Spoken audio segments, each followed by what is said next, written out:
झरोखन लागी। ऊपर छत पर से देखो तो आदमी का मुंह दिखाई पड़ता है, का मुंह नहीं दिखाई पड़ता है। दूर से आते दिखाई पड़ेंगे तब तो थोड़ा मुंह दिख सकता है, पास आएंगे तो सर दिखाई पड़ेगा। तो ये मिथिला की जो स्त्रियां हैं वो बड़ी चालाक हैं। तो उन्होंने कहा कि अगर किसी का आप सर देख लो मुंह ना देखो तो आपको संतुष्टि हो जाएगी? नहीं होगी। तो इन्होंने युक्ति लगाई। युक्ति माने उपाय। युक्ति माने उपाय। उपाय लगाया कि करे क्या? तो कहा कि ही हर्षै बरसै सुमन, ही हर्षै बरसै सुमन और सुमुखी सुलोचन वृंद और जाई जहां जहां बंधु दो और तहां तहां परमानंद। ये जहां जहां दोनों भाई जाते हैं, कौन? बलराम कृष्ण या कृष्ण राम और लक्ष्मण। तो ही हर्षै बरसै सुमन, ऐसे फूल लेती हैं और फूल जो है ऐसे भगवान के सर पे मारती हैं। अगर कोई आपके सर पे अचानक आप रास्ते में जा रहे हो और फूल मारे तो आप क्या करोगे बताओ? तो आप सर उठा के इसे देखोगे नहीं देखोगे कि बताइए फूल मेरे तरफ कौन मार रहा है? तो ये फूल मारती हैं तो ये ऊपर देखते हैं तो ही हर्षै, हंसती है ना, तो ये भगवान का बड़ी युक्ति से दर्शन कर रही है। एक संत कहते तुम झूठ बोल रहे हो। ये भाई अगर कोई हमको पता लगे कि हमारे घर गली में कोई आने वाला है तब तो हम फूल घर में रखेंगे, हम तो तब फूल घर में रखेंगे। ये अचानक इनके पास फूल कहां से आ गया? तो कहा देखो सुमन माने केवल फूल ही नहीं होता है, सुमन का मतलब मन भी होता है।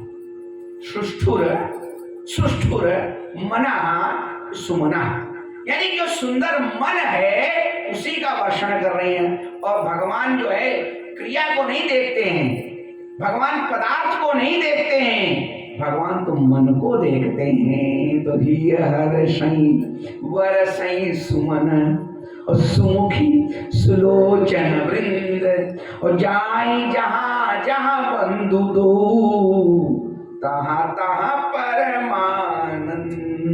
वृंदावन बिहारी लाल की। तो राम जी युवती भवन झरोखन लागी। आज ये सारी जो मथुरावासी हैं स्त्रियां, ये भी भगवान का दर्शन करती हैं। ये जो है राम जी, ये भी भगवान का दर्शन करती हैं, ठाकुर जी का दर्शन करती हैं। ठाकुर जी ने रात्रि विश्राम किया, सुबह उठे और भगवान जो है यमुना में स्नान किए। तो ये जो सारे के सारे ब्रजवासी भगवान के साथ ग्वाल बाल आए थे, तो इन्होंने भगवान कन्हैया से कहा, कन्हैया भाई हम मामा के घर आए हैं और हम सब लोग इतने घर से गरीब हैं कि हमारे पास अच्छे वस्त्र तो हैं नहीं पहनने के लिए। आगे मेला ठेला में जाया जाता है तो आदमी क्या करता है बताओ? बढ़िया बढ़िया कपड़े पहनता है। हमारे पास में तो कपड़े भी नहीं हैं और पैर में पहनने के लिए जूता भी नहीं है। भगवान जब तक ब्रज में रहे, जब तक ठाकुर जी वृंदावन में गोकुल में रहे, तब तक भगवान ने कहते हैं कि अपने पैरों में जूते नहीं पहने। ठाकुर जी ने सिले हुए वस्त्र नहीं पहने। क्यों नहीं पहने? कि जो मेरी गैया मैया है, मेरे जो ग्वाल बाल हैं, वो कैसे रहते हैं? कहाँ? वो नंगे पैर रहते हैं। भगवान ने कभी भी अपने ऐश्वर्य का प्रदर्शन जब तक ब्रज में रहे तो भगवान कंटक ही करते, मतलब नंगे पैर ही चलते रहे। भगवान नंगे पैर रहे और कभी भी भगवान ने ब्रज में रह करके सिले हुए वस्त्र नहीं पहने। हमेशा भगवान ने जो है एक दुपट्टा लिया, एक डंडा लिया, बंसी को धारण किया और मुकुट नहीं लगाया। सदैव भगवान ने जब तक ब्रज में रहे तब तक भगवान ने मोर मुकुट लगाया। कहने का अभिप्राय क्या है कि भगवान ने कभी अपने ऐश्वर्य का प्रदर्शन नहीं किया।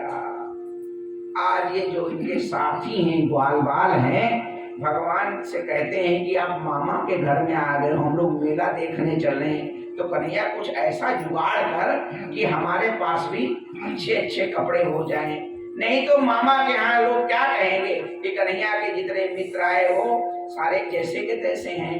भगवान ने कहा चिंता ना करो। यमुना के किनारे भगवान ने जैसे देखा तो वहां पर जो कंस का क्या था, धोबी था। तो धोबी जो है कंस के कपड़े को धो धुल रहा था।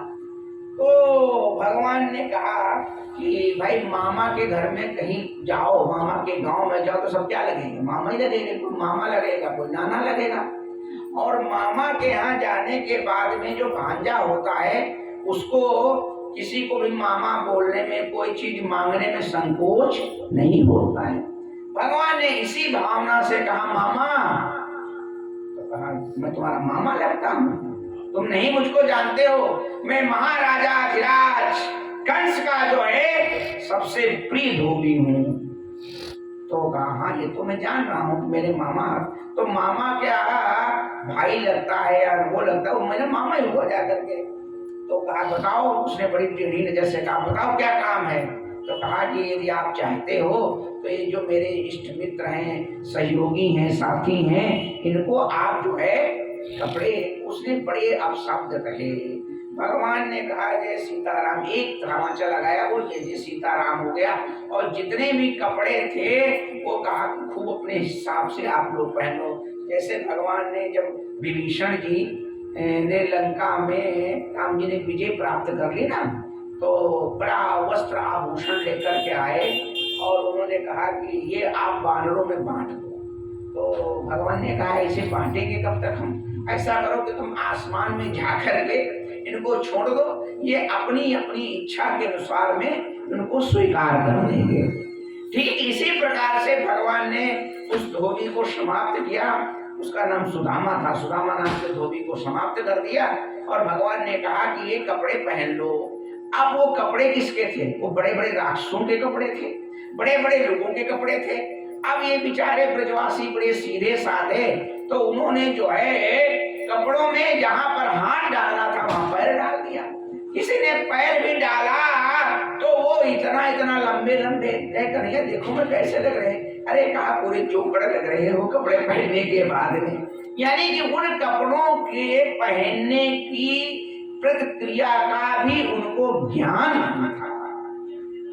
और जब कोई कपड़ा आप नहीं पहनते हो, उसकी जानकारी ना हो। एक बार क्या हुआ कि लोगों ने कहा टाई लगा लो हमसे। अब हम भी टाई लगाए नहीं। अब टाई लगाने के लिए, टाई लगाने का ज्ञान नहीं हुआ तो कैसे टाई लगा लोगे। तो टाई इतनी बड़ी गमछे जैसी टाई, अब उसको लगाने के लिए अगर कोई आपसे बोल दिया तो आप टाई की गांठी नहीं लगा सकते, क्योंकि आपने कभी लगाई ही नहीं है। अब हम लोग धोती कुर्ता पहनने वाले, कोई सूट पहना दे, टाई पहना दे, तो हमको क्या करना पड़ेगा, ए भैया मुकेश जी, ए भैया फलाने जी, ए भैया ढिमाके जी, जरा टाई बना दो आकर के। लोगों को आपने देखा नहीं देखा, लोग जिसको नहीं पता होता है वो क्या करता है। और अब किसी को मान लो हम जाते हैं जजमान के यहाँ, अब उसको धोती पहनना नहीं आता है, तो हम कहते हैं जजमान जी ये पैंट पहन के पूजा नहीं होगी। तो कहता फिर महाराज ऐसा करो धोती पहनो, तो पैंट खोल के खड़ा हो जाता है सामने। महाराज ये धोती पहनना दो। आप समझे नहीं समझे। तो क्या करता है कि धोती पहना दो, तब कहते कोई चिंता नहीं, चलो उनको धोती पहनना सिखा देते हैं। तो जिस वस्त्र को पहनने का ज्ञान नहीं होता है तो उसके लिए आदमी जो जानता है, अरे तो कपड़े पहनाने के बहुत बहुत पैसे लगते हैं। ये ब्यूटी पार्लर में तो औरतें कपड़े पहनने जो जाती हैं, बताओ कितने कितने पैसे लगते हैं। पिछले साल एक शादी में गया, सुनो बड़ी आश्चर्य की बात। एक तो शादी थी, अब वो कहने लगे कि नहीं शादी आपको ही करानी है। तो हमने कहा आप शादी आदि कराने जाते नहीं है, लेकिन आपकी इच्छा है तो चलो फिर तो विद्यार्थी को पकड़ लेते हैं, शादी करवा देंगे। तो एक पंडित जी को हम साथ में लिए, हमने कहा चलो बस शादी करा दो, और हम बैठे रहेंगे तुम शादी करा देना। गए शादी कराने। आप सुनो, वो लड़कियां शादी वो लहंगों के नीचे पैंट पहने थी। वो लड़की क्या की कि वो अधिकारी रही, बैंक में अधिकारी थी, और लड़का भी गृह मंत्रालय में अधिकारी थी, बड़ी शादी थी। अब वो जो है लड़कियां क्या की कि वो लहंगों के नीचे पैंट पहनी। तो हम कुर्सी डाले वही बैठे थे, और हमारे पंडित जी ने कहा, आनंद नाम का एक लड़का था, कहा गुरुजी, हमने कहा कि हमने कहा बुलाओ लड़की को। बुलाया तो लड़की आई तो वो ऐसे बैठ गई जाकर के। अब वो जीन्स पहले बैठ ही नहीं पाए। अरे हमने कहा बिटिया तुम सही से बैठो, कहीं सही से विवाह होगा। तो कहा हम बैठ ही नहीं पा रहे। हमने क्या बैठ नहीं पा रहे, कहाँ चक्कर वाली है। तो वो थोड़ा लहंगा उठा तो हमको उसके अंदर पैंट दिखाई पड़ी। अरे हमने कहा चलिए पैंट क्यों कहा। अरे हाँ गुरु जी। अरे हमने कहा जब पैंट उतारे क्या उसे थोड़ा बैठ पाओगे, इसे शादी होती है। ये सत्य बात है, पिछले साल की हम सारे नहीं बता रहे। तो मेरा कहने का अभिप्राय राम जी क्या है कि आजकल लोगों को वस्त्र कौन पहनना है कौन नहीं पहनना इसका भी जानकारी नहीं। अब वो आजकल जींस इतनी टाइट रहती है, आप उसको पहन के आप ऐसे नहीं बैठ सकते हो। अस्तु, ये हंसाने के लिए नहीं कह रहा हूं मैं आपको। ये तो इन्होंने वस्त्र धारण किए और धारण करने के बाद में वो वस्त्रों का पहनने का परिज्ञान नहीं था। जब जानकी जी को राम जी को वनवास हुआ, एक बहुत अच्छी कविता याद आ रही। मैथिली शरण गुप्त हुए राष्ट्रकवि। तो मैथिली शरण गुप्त ने एक काव्य लिखा जिसका नाम साकेत है। साकेत बहुत बड़ा काव्य है, खंड काव्य नहीं, महाकाव्य है। और साकेत में जो है उन्होंने कई एक साकेत लिखा, भारत भारती लिखा। मैं हिंदी साहित्य के जितने भी महाकाव्य हैं वो सारे मैंने पढ़े हैं। साकेत है, भारत भारती है, कामायनी है, रसवृथी है, ये सारे जितने महाकाव्य हैं वो सब मैंने पढ़े अपने। हाँ, रसवती दिनकरती है। और हमको लगभग महाकाव्य बहुत याद भी हैं, बहुत याद है। कविताएं मैं सुनाऊंगा तो कथा नहीं हो पाएगी। तो एक बात मैं उनकी सुनाता हूँ, जिसके साकेत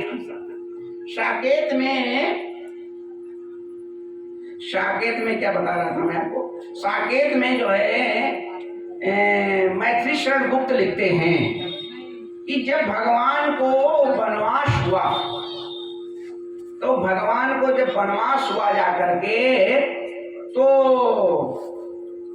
कैकेयी ने बड़ी कठोरता का परिचय दिया और कहा कि तुम वन को जाओगे तो ये राजसी वस्त्र नहीं पहन के जा सकते हो। ऐसे कहती ना, ये राजसी वस्त्र पहन करके तुम वन में नहीं जाओगे, ये राजसी वस्त्रों का तुम यहीं परित्याग कर दो।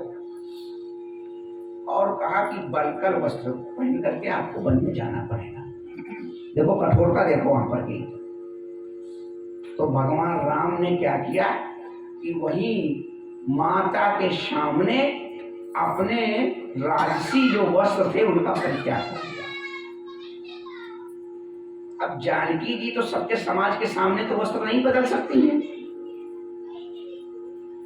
तो जानकी ने वलकल वस्त्र उठाए और उठा करके जो है कहीं अंदर कमरे में गई, भवन में गई। तो जो जानकी ने तो कभी वलकल वस्त्र देखे नहीं थे, तो जहां पर उनको हाथ डालना चाहिए तो वहां पर उन्होंने गला डाल दिया। और क्योंकि वो वलकल वस्त्र पहनने का ज्ञान ना होने की वजह से राम जी को नहीं बुला सकती हैं, तो उन्होंने राम जी को आवाज लगाई। तो भगवान जा नहीं सकते हैं, तो भगवान ने अपनी माँ कौशल्या से कहा कि माँ देखो जानकी क्यों बुला रही है। मर्यादा थी पहले, अगर पुरुष स्त्री बुलाए तो पुरुष नहीं जाते थे, अब तो कोई बातें नहीं, अब तो कहो सीताराम में मामला है। तो माता कौशल्या कहती है, उसको वो लिखते हैं मैथिली शरण गुप्त अपने साकेत काव्य में। बहू बहू माँ चिल्लाई, बहू बहू माँ चिल्लाई, आंखें दोनों भर आई। हाथ हटा, ये बलकल है, मृदुतल तेरे करतल है, यदि ये छू भी जाएंगे तो छाले पड़ाएंगे, यदि ये छू भी जाएंगे तो छाले पड़ाएंगे। यानी ये वस्त्र नहीं है, ये विधाता ने तेरे साथ कितना बड़ा अपराध कर दिया है कि तुझको वलकल वस्त्र पहनने का परिज्ञान नहीं है, और ये वस्त्र तेरे एक कठोर, एक सुकोमल बदन में एक कठोर वस्त्र इतने छुएंगे, कठोरता की, उसकी निर्दयता की पराकाष्ठा है। तो कहने का अभिप्राय क्या है कि जो वस्त्र होते हैं, हर एक वस्त्र का पहनने का अपना अपना सलीका और तरीका होता है। अगर वो आपको नहीं आता है, अगर हमको कोई कहते पगड़ी बांध लो, लेकिन लोग कहते हैं पगड़ी बांध लो। अब हमको पगड़ी बांधना आते ही नहीं तो कैसे बांध लेंगे जा करके। तो अस्तु ये जो भगवान के ग्वाल बाल हैं ये क्या करते हैं, ये इनको सबको ज्ञान नहीं होने की वजह से भगवान सब बड़ा आनंद लिए। आगे एक दर्जी ने बड़ी कृपा पूर्वक बुलाया और कहा कि ऐसे तुम लोग जाओगे ना तो लोग देख करके तुमको हंसेंगे। भगवान को बुलाया, कहा हंसेंगे, ये क्या तुम पोंछा झाड़ू सब साथे लगाते जा रहे हो। अब इतने इतने बड़े बड़े कपड़े, वो पैर यहाँ पर पड़े कपड़े वहां घिसने। तो कहा कि उसने बुलाया और बुला करके भगवान के कपड़े जो है ठीक ठाक किए। भगवान ने उसका आशीर्वाद दिया, कहा तुम चिंता मत करो, तुमने हमारे कपड़े ठीक ठाक किए, कलयुग में जाना तो एक एक ड्रेस का तुमको 10-10 हजार रुपये सिलाई मिलने हैं। अच्छी बताओ मिलती नहीं मिलती है, मैं झूठ बोल रहा हूँ। अगर आप कपड़े ज्यादा महंगी सिलाई लेते हैं दर्जी तो एक इसलिए मिल गई, कहा ये जो है भगवान का आशीर्वाद है उनको। बोलो वृंदावन बिहारी लाल की। अब भगवान के बढ़िया कपड़े अपड़े बन करके तैयार हो गए।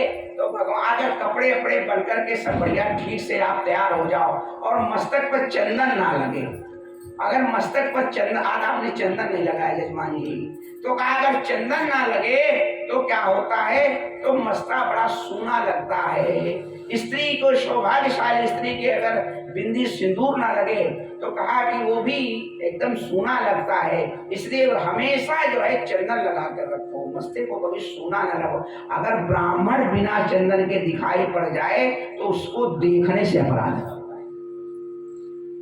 अगर ब्राह्मण जो है बिना चंदन के दिखाई पड़ जाए तो ऐसे ब्राह्मण का अगर आप मुख देख लेते हो सुबह सुबह तो देखने के बाद आपको पाप लगता है। इसलिए ब्राह्मण को सदैव जो है कैसे कहा, चंदन, शिखा, चोटी, यज्ञो, पवित्र, ये सब का पालन करना चाहिए। अब तो लोग उसमें टांग देते हैं, खूंटी में टांग देते हैं। अस्तु बड़ी दुर्गति है भगवान, इस दुर्गति से बचाओ। तो राम जी इसने क्या किया कि भगवान आगे बढ़े और आगे बढ़े तो भगवान क्या हुआ जाकर के राम जी कहा कि एक सैंद्री नाम की जो है दासी थी, तो वो जो है नित्य क्या करती थी राम जी, कहा कि वो जो है रोज चंदन घिस करके और कंस को ले जाती थी। ये सैंद्री नाम की दासी जो है भगवान चंदन घिस करके ले जाती थी। तो इसने भगवान को देखा और ये बढ़िया महार महार महकने वाला मलयागिर चंदन, उसमें कस्तूरी, केसर सब पड़ा हुआ है और वो चंदन कैसा है कि महक रहा है। भगवान ने देखा, कहा हे प्रिय, हे सुंदरी, और ये क्या है, ये 3 जगह से टेढ़ी थी, ये तिरछा थी, ये 3 जगह से टेढ़ी थी। तो भगवान ने जब उसको सुंदरी कहा तो प्रसन्न हो गई। उसने कहा कि जीवन में आज तक हमको किसी ने सुंदरी कह के नहीं बुलाया है। इस सुंदरी कहने वाला कौन पुरुष है? अगर इन्होंने मुझको सुंदरी कह के बुलाया है तो इनको भी हम चंदन लगाकर उसके सुंदर बना देंगे। और भगवान ने कहा कि ऐसा है कि चंदन हमारे लगा दो। उसने कहा लो ठाकुर जी, ये आपके लिए ही चंदन है। भगवान ने बढ़िया महार महार महकने वाला चंदन लिया, खूब ब्रजवासियों के पूता। ब्रजवासी चंदन ऐसे नहीं लगाते हैं, आप देखो जाकर के, वो यहाँ से यहाँ मुंह में सब चंदन लगा लेते, देखा आपने? वो यहाँ ये पूरा मुंह नहीं दिखाई पड़ेगा, खाली चंदन ही चंदन दिखाई पड़ता है। यानी ठाकुर जी ने चंदन को स्वीकार किया तो पूरे ब्रजवासी, अयोध्या में से नहीं लोग लगाते हैं, आपने अयोध्या देखा, वो मर्यादित चंदन लगाते हैं, कुंड लगाते हैं। लेकिन ब्रजवासी में जाओगे तो नाक, मुंह, कान सब चंदन ही रहेगा, खाली आंखें दिखाई पड़ेगी। ऐसे चंदन लगाने वाले अपने लोगों को देखा है।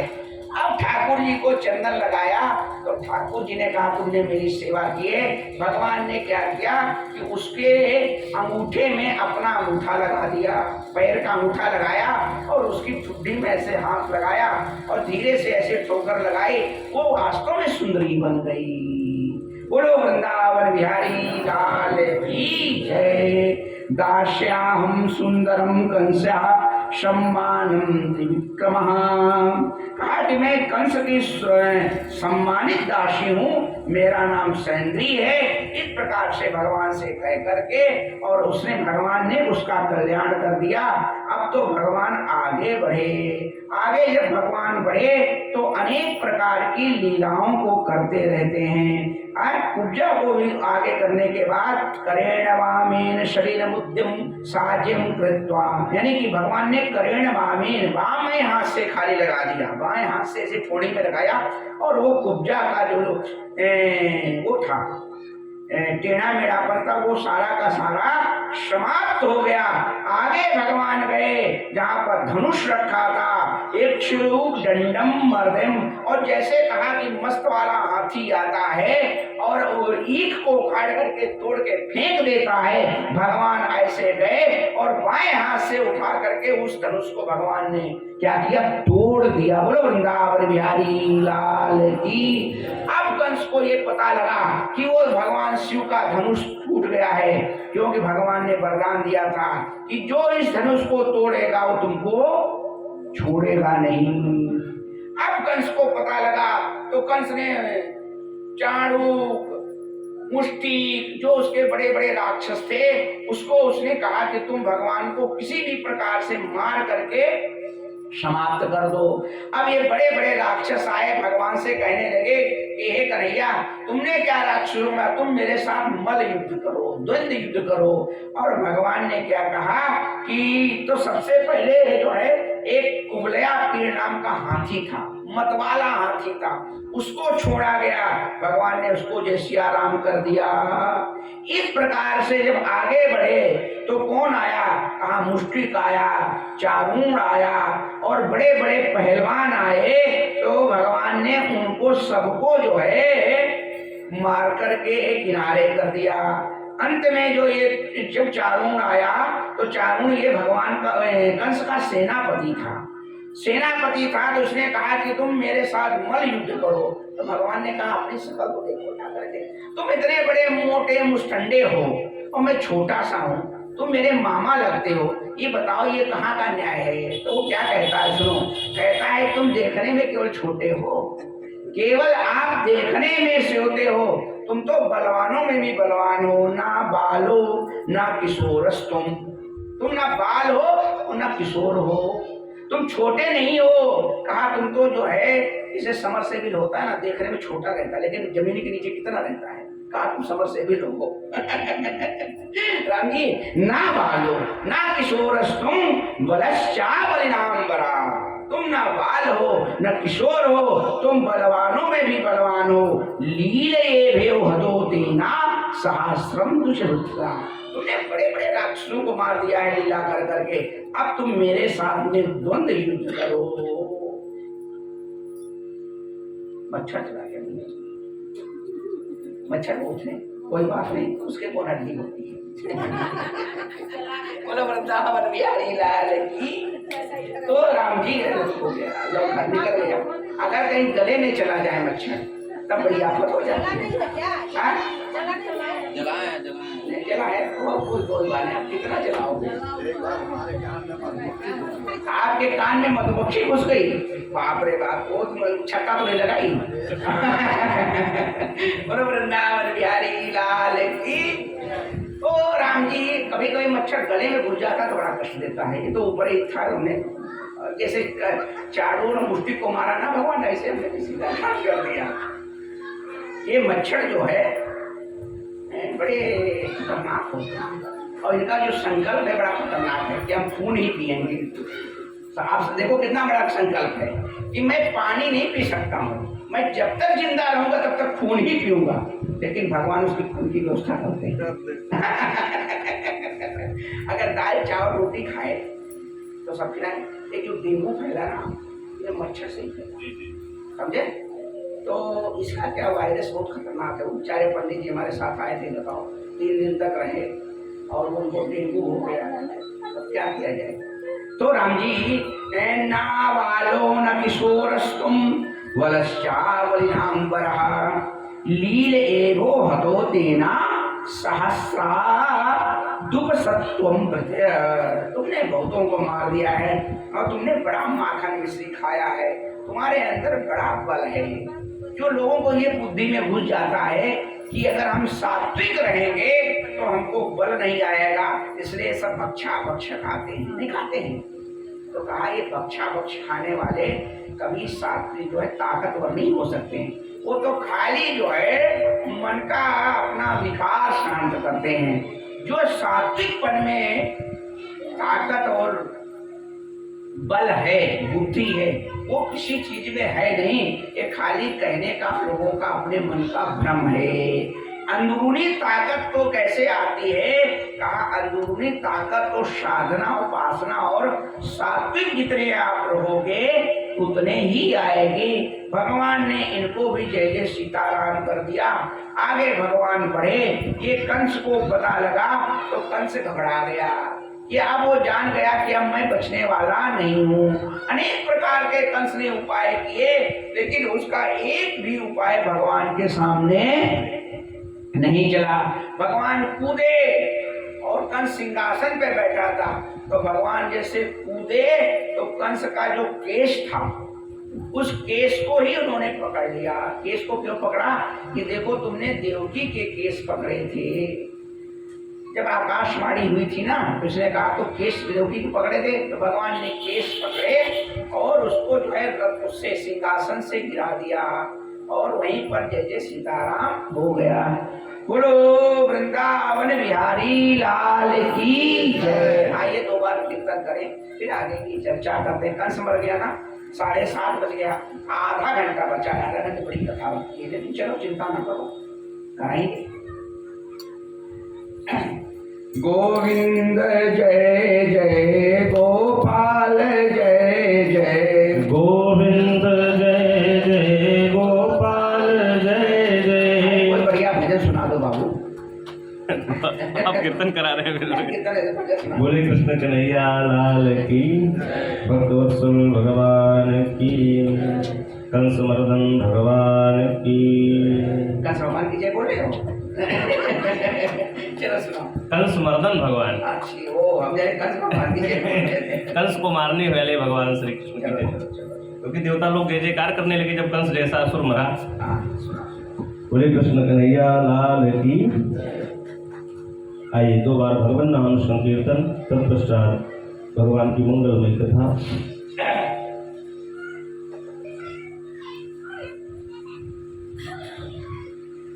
नाम भगवान का जो दिल से लिया करते हैं, उन्हीं भक्तों से प्रभु प्यार किया करते हैं। नाम भगवान का जो दिल से लिया करते हैं, उन्हीं भक्तों से प्रभु प्यार किया करते हैं। नाम भगवान का जो दिल से लिया करते हैं, उन्हीं भक्तों से प्रभु प्यार किया करते हैं। नाम भगवान का जो दिल से लिया करते हैं, उन्हीं भक्तों से प्रभु प्यार किया करते हैं। कहाँ भगवान कहाँ दीन सुदामा देखो, कर दिया पल में धनी दीन सुदामा देखो। कहाँ भगवान कहाँ दीन सुदामा देखो, कर दिया पल में धनी दीन सुदामा देखो। दीन से दीन को, दीन से दीन पे सब भार दिया करते हैं, उन्हीं भक्तों से प्रभु प्यार किया करते हैं। नाम भगवान का लिया करते हैं, उन्हीं भक्तों से प्रभु प्यार किया करते हैं। गिद्ध को तार दिया तर गई कुबरी देखो, नीच गणिका को तार तर गई सबरी देखो। गिद्ध को तार दिया तर गई सबरी देखो, नीच गणिका को तार तर गई कुबरी देखो। नीच से नीच को प्रभु तार दिया करते हैं, नीच से नीच को प्रभु तार दिया करते हैं।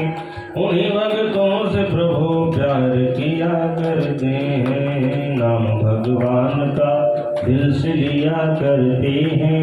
उन्हीं भक्तों से प्रभु प्यार किया करते हैं। पाप पृथ्वी पे अधिक जब कभी पड़ते देखा, कष्ट भक्तों पे अधिक जब कभी पड़ते देखा। पाप पृथ्वी पे अधिक जब कभी पड़ते देखा, कष्ट भक्तों पे अधिक जब कभी पड़ते देखा।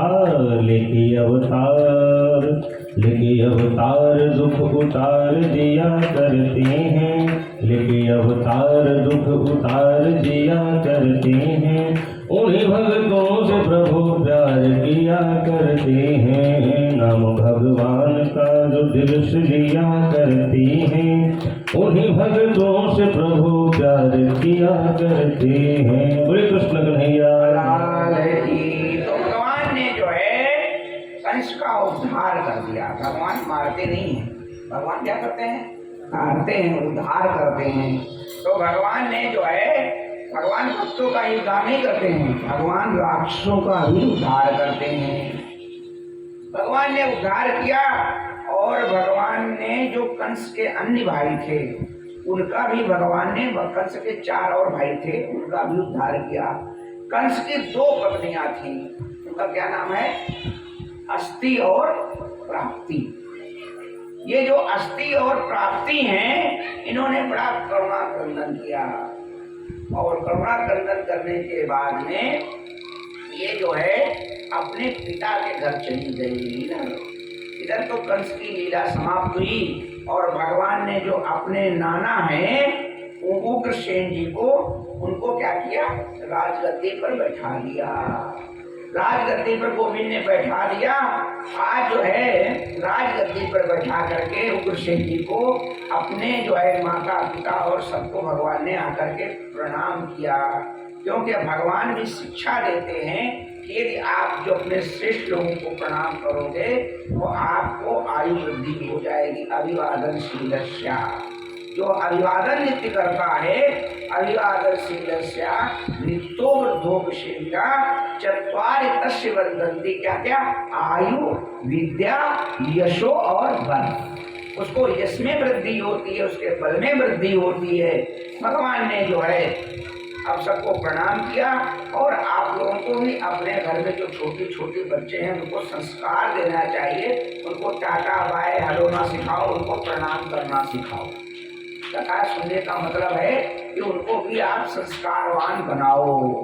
आजकल क्या ये जो नए नए स्कूल चल गए ना, तो उसमें बड़ा वो हो गया जा करके।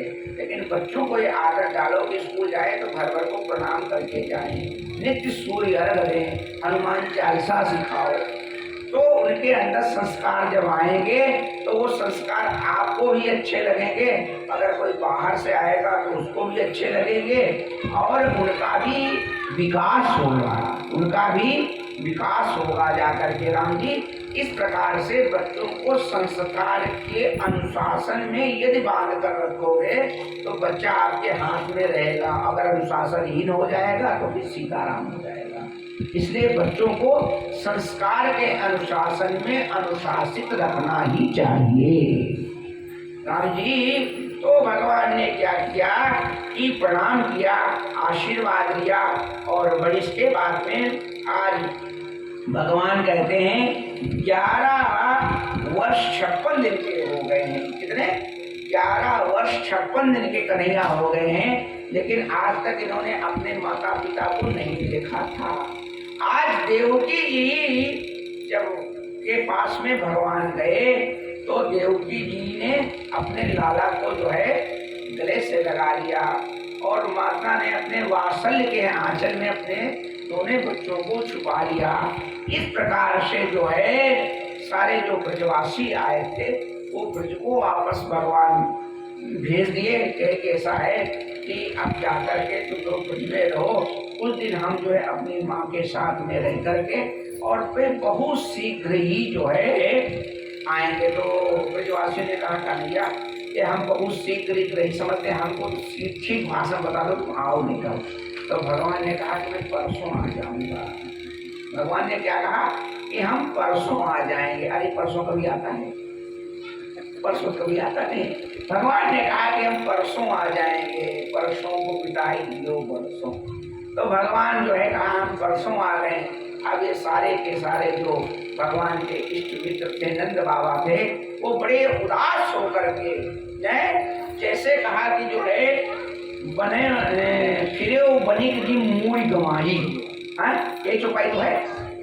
मानस में क्या है, जब श्री सुमंत जी महाराज राम जी को छोड़ के बन के आते हैं तो गोस्वामी तुलसीदास जी वहीं पर यही लिखते ना, कहा जैसे कोई बनिया व्यापारी व्यापार करने के लिए जाए कहाँ, विदेश में, और उसका समूल धन नष्ट हो जाए। गोस्वामी तुलसीदास जी बड़े दार्शनिक कवि हैं और इनको देखो कितना दर्शन भरा है, यानी कि सब कुछ लगता है इन्होंने करके देख लिया है। गोस्वामी तुलसीदास जी इतने दार्शनिक कवि है कि जैसे मालूम होता है कि देखो एक बात है, दार्शनिक तो ना, गोस्वामी तुलसीदास जी ने 70 वर्ष की अवस्था में रामचरितमानस का निर्माण किया, यानी कि पूरा जीवन का अनुभव उसमें पिरो दिया। और लिखते हैं क्या, फिरे वो बनिक जी मूड़ी गंवाई। मूड़ी माने जो मूलधन है उसको भी जैसे समाप्त करके आ रहा हो, जैसे उसको चिंता रहती है। तो मूलधन क्या है, कहा भगवान ही हमारे जीवन के मूलधन, भगवान ही मेरे प्राण सर्वस्व हैं। आज ये सारे के सारे जो ब्रजवासी हैं वो भी बड़े उदास और निराश होकर के ब्रजमंडल में जाते हैं। इधर जो है देवकी और वसुदेव ने ब्राह्मणों को बुलाया और भगवान का संस्कार कराया। जब बच्चे बड़े हो जाते हैं तो उनके संस्कार होते ना, तो कहा कि भगवान का यज्ञोपवीत संस्कार किया, और यज्ञोपवीत संस्कार करने के बाद में फिर भगवान को गुरुकुल भेज दिया पढ़ने के लिए। भगवान पढ़ने के लिए कहाँ गए, कहा मथुरा से भगवान उज्जैन गए।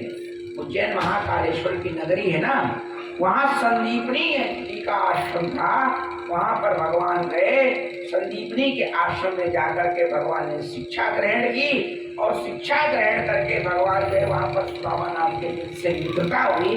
भगवान ने शिक्षा ग्रहण करने के बाद पुनः जो है वापस कहाँ आए, मथुरा आए। जब भगवान शिक्षा ग्रहण करके मथुरा आए तो एक दिन माता देवकी ने अपने भगवान के लिए बढ़िया बढ़िया पकवान बनाया, क्योंकि भगवान इधर जो है शिक्षा ग्रहण करें, खिलाने पिलाने का अवसर मिला नहीं। तो माता ने सोचा कि भगवान को बढ़िया बढ़िया कुछ खिलाएं। जब लड़का घर में आता है बाहर से पढ़ाई लिखाई नौकरी करके, तो माँ को क्या चिंता रहती है कि बेटे को अच्छा अच्छा खिलाएं। इसको कढ़ी नहीं खाने को मिली होगी वहाँ, इसको पकौड़ी खाने को नहीं मिली होगी वहाँ, इसको मालपुआ खाने को नहीं मिला, ये तो सोचती है। फिर लड़के से पूछती है भैया ये बताओ और क्या खाओगे।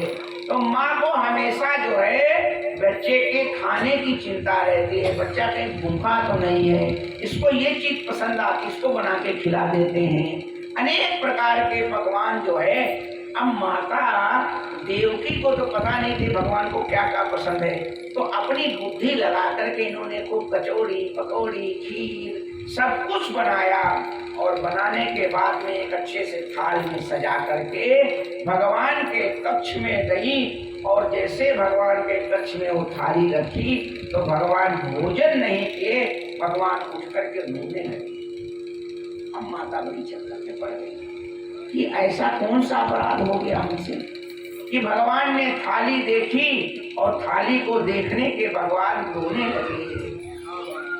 तो श्री देवकी जी ने कन्हैया से पूछा कि लाला हमें तो पता नहीं तेरे को क्या पसंद है, अगर कोई चीज ना पसंद की हो तो आप उसको निकाल दो, अगर कोई मन में कष्ट है पीड़ा है तो आप बताओ। तो भगवान के जो आंसू थे वो रुकने का नाम नहीं ले रहे। उसी समय जो है श्री उद्धव जी महाराज आ गए। श्री उद्धव जी महाराज आए तो कहा कन्हैया कन्हैया। तो माता ने कहा उद्धव जी, जब से कन्हैया गुरु के यहाँ से आया है पढ़ करके, तब से जो है बड़ा उदास रहता है। आज मैंने इसके खाने के लिए पकवान बनाए, माखन मिश्री दी, और जैसे मैंने इसके सामने रखी थाली, तब से ये रोता ही जा रहा है। मैं कुछ पूछ रही हूँ तो इसको कुछ बात समझ ही नहीं आती है। उद्धव को अपनी ज्ञान पे बड़ा घमंड था। ये जो उद्धव जी क्या है, कहा कि ये जो है बृहस्पति के शिष्य हैं और इनको अपने ज्ञान पर बड़ा अभिमान था। तो राम जी, उद्धव ने कहा कि माँ तू चिंता मत कर, मैं जो है अभी जो है भगवान को समझाता हूँ। और उद्धव जो है ये यदुवंशियों के मंत्री हैं, बृहस्पति के शिष्य हैं और ज्ञानियों में श्रेष्ठ हैं। और भगवान को कक्ष में उद्धव जी आए और उद्धव जी ने कहा, कन्हैया आप तो सब समझदार हो और इस प्रकार से बच्चों के तरीके से जो रो रहे हो ये ठीक नहीं है। तो भगवान ने कहा, उद्धव आपको लग रहा है जैसे मैंने थाली देखी और थाली में माखन मिश्री देखा तो मेरी यशोदा मां मुझको याद आ गई। तुम मैया से कह दो कि मेरे भोजन में कभी वो माखन मिश्री ना रखा करे। तो जब माखन मिश्री को मैं देखता हूँ तो मुझको मेरा ब्रज याद आता है। तो कहा, ब्रज में कौन सी ऐसी बात थी? तो भगवान ने कहा, उद्धव तुम समझ नहीं सकते हो, उद्धव ब्रजमोहि विसरत नाही, उद्धव ब्रजमोहि विसरत नाही, हंस सुता को सुंदर कर रहो, कुंजन की वो छानी, उद्धव ब्रजमोहि विसरत नाही। हे उद्धव, ये ब्रज मुझको बार बार याद आता है। ब्रज की माखन मिश्री, गोपिकाओं का स्नेह, निष्कपट प्रेम याद आता है। क्यों? कहा कि ऐसा लगता है कि ये जो है गोपिकाएं हमको बहुत याद करती हैं। अगर हम किसी को याद करते हैं तो वो भी हमको याद करता नहीं करता है। अच्छा, आपके जीवन में भी बताओ, घटना घटित होती है, आप किसी को याद कर रहे हो, इस आधुनिक दुनिया में भी आप किसी को याद करते हो ना, तुरंत उसका फोन आ जाता है, तो आप क्या कहते हो? अरे यार, अभी तुमको मैं याद कर रहा था, मैंने फोन उठाया था और तुम्हारा नंबर डायल करने जा रहा था, तुम्हारा फोन आ गया। ये बताओ, ऐसी घटना आपके साथ होती कि नहीं होती? होती कि नहीं होती है?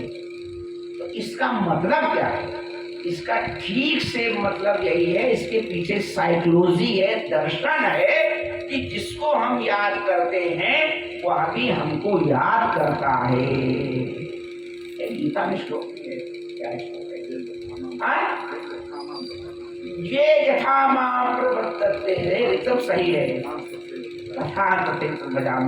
जो मुझको याद करता है मैं वैसे उसको भजता हूँ, वैसे ही मैं याद करता हूँ। यदि आप मुझको याद करोगे तो भगवान भी आपको याद करेंगे। ये मन का खेल है सारा। अगर आप याद करोगे तो कहते याद का उल्टा क्या होता है बताओ? नहीं, याद का उल्टा क्या? दया। दया है। अगर आप भगवान को याद करोगे तो भगवान आपको उल्टा दया करेगा, कृपा करेगा। यही तो बोल, मतलब याद का उल्टा दया।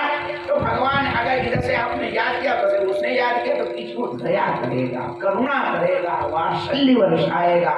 ये उद्धव जी, ये जो गोपिकाएं हैं ना, वो मेरे को याद करती हैं, इसलिए मैं रात भर सो नहीं पाता। मैं रात भर सो नहीं पाता हूँ, मेरा तो मन नहीं लगता है। तो उन्होंने कहा तुम चिंता ना करो, थोड़ा संक्षेप में कहते, लंबा प्रसंग है। कहा कि तुम चिंता ना करो, मैं ब्रज को जाता हूँ और उनको समझा करके आता हूँ, और जो है तुम तो ये रोटी वोटी खाओ, मस्ती करो। कहा ऐसे तुम नहीं जाओगे, अगर ऐसे जाओगे तो वो तुमको पहचानेगी कैसे? तो ऐसा करो, ये मेरी जो मेरा वस्त्र है, ये जो मेरा मोर मुकुट है, ये सारा तुम लेकर के जाओ, और जो है एक मैं पत्र लिख देता हूँ, इस पत्र के माध्यम से गोपियों को तुम समझाओ। इनको अपने ज्ञान पे बड़ा घमंड था। भाई भगवान ने कहा चाहो।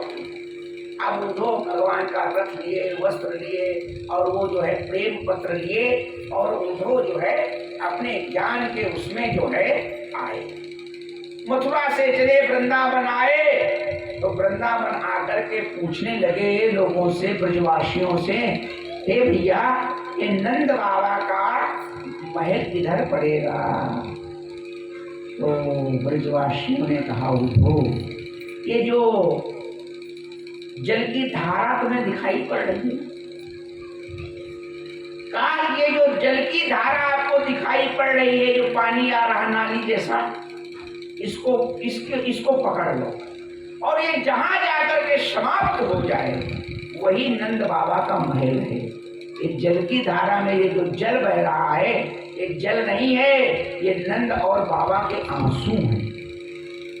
ये नंद बाबा के और यशोदा के आंसू हैं। ये ब्रजवासियों के आंसू बह रहे हैं। ये सारे के सारे ब्रजवासी आकर के नंद के घर बैठ करके दिन रात रोते रहते हैं, कृष्ण का स्मरण करते रहते हैं। ये जल धारा जहाँ समाप्त हो जाएगी वहीं आपको नंद का राजमहल प्राप्त होगा। अब तो इनकी बुद्धि का एक स्टेप जो है ना, एक सीढ़ी अपने आप खिसक गई। एक स्थिति जो है, एक पायदान, हिंदी में पायदान बोलते हैं, अंग्रेजी में स्टेप हो जाएगा। तो एक पायदान इनकी बुद्धि अपने आप सटक गई। अरे क्या ऐसा भी हो सकता है। अब इनके अंदर और उत्सुकता बढ़ी।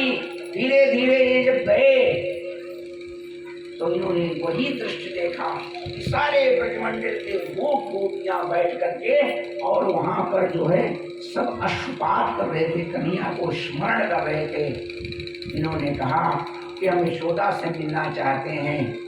तो लोगों ने कहा यशोदा जी वो हैं, लेकिन ऐसे नहीं, बड़े धीमे से यशोदा जी को बुलाइएगा, वो कृष्ण की याद में विक्षिप्त रहती हैं। कृष्ण की याद में जो उनकी मना स्थिति है वो खराब हो गई है। उद्धव जी उद्धव गए, उन्होंने कहा माँ माँ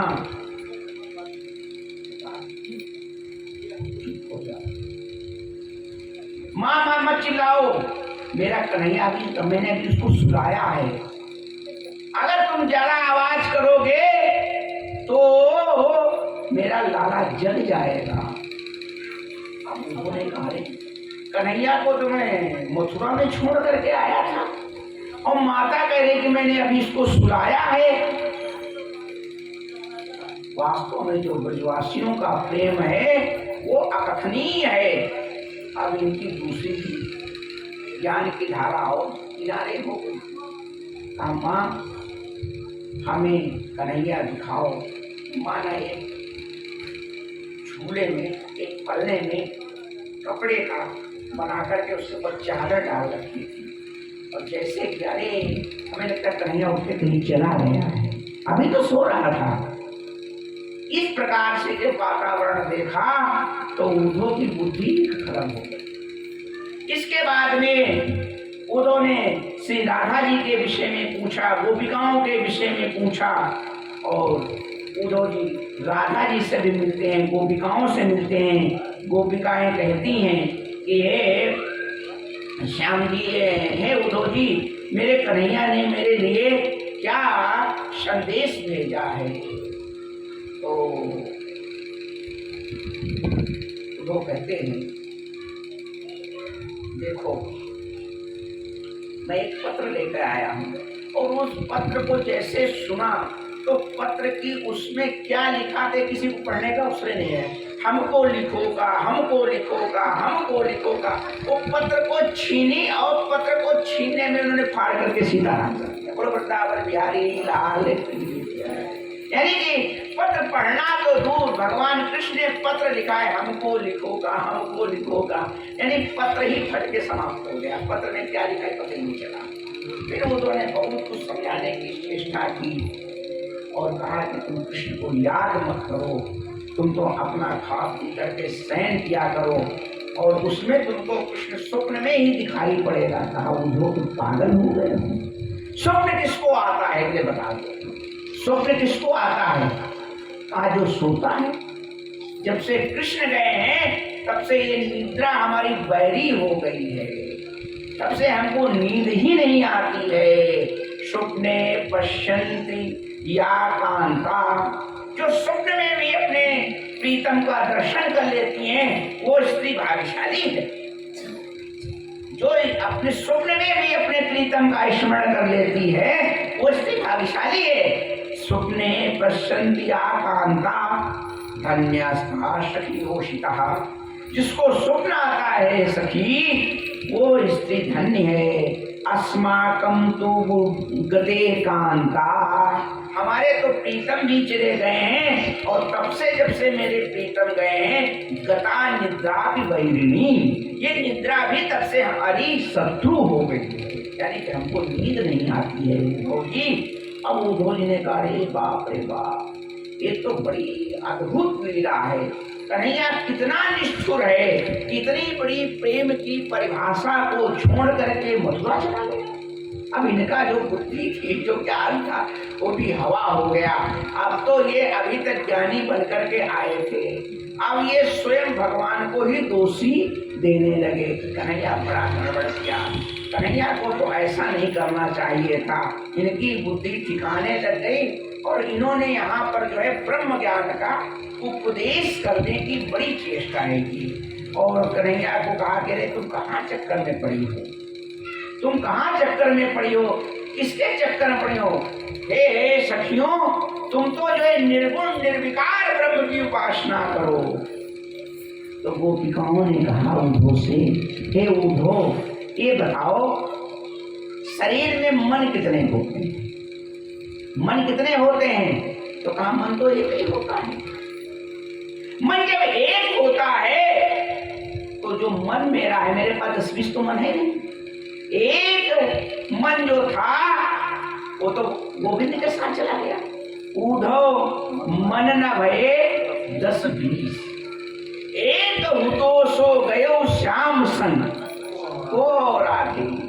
हे उद्धव, मेरे पास तो एक ही मन था और एक मन जो था वो गोविंद के चरणों में मैंने समर्पित कर दिया।